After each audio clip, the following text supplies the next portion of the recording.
So the season's definitely been a roller coaster.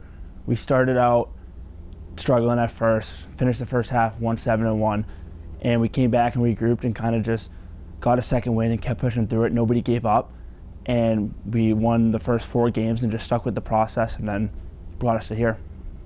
I mean, obviously having our first playoff game under the belt this year was great. Gets our guys, kind of gets the butterflies out of your stomach a little bit. I thought in the first period we came out a little bit slow, tentative. I think it was, guys are just, something new to them, and they, after the first period, they kind of got it out of their system, and when we played really well the rest of the way. So I think that experience from last week at St. Mike's is definitely going to carry forward and help us this week.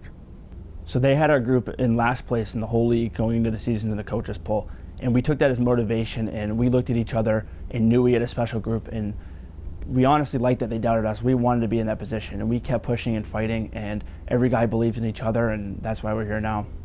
There's definitely been a different tone of practice this week. Everybody's so laser focused and ready for Saturday that we've been pushing each other and just are ready to go.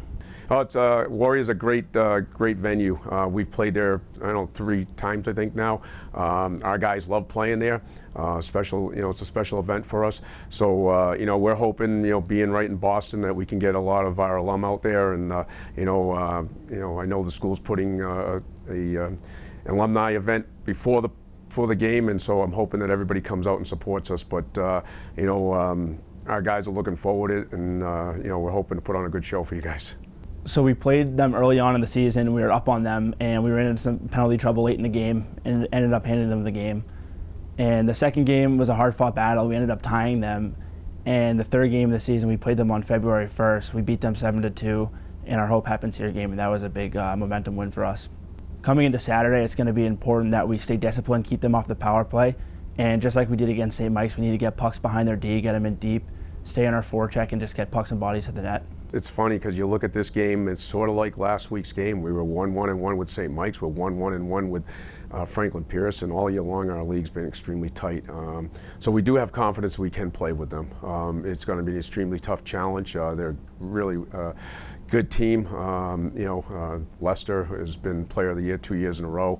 So obviously a dangerous player out in the ice. But one of the things that as a coach that I look for is for balance. And what I take away from last week's game was we got complete balance throughout the entire game.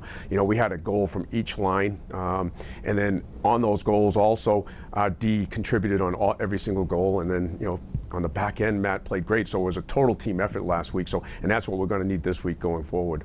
It's definitely crazy to see how far we've come as a group, especially the seniors. We started out with 15 of us, and we struggled at first, and we kept with it. We kept pushing, and we dealt with the adversity. The first few years weren't easy, but we grew close as a group, and now these guys are my brothers. And to go into it with them the last game of our careers is something special and something we're going to look back on the rest of our lives and remember.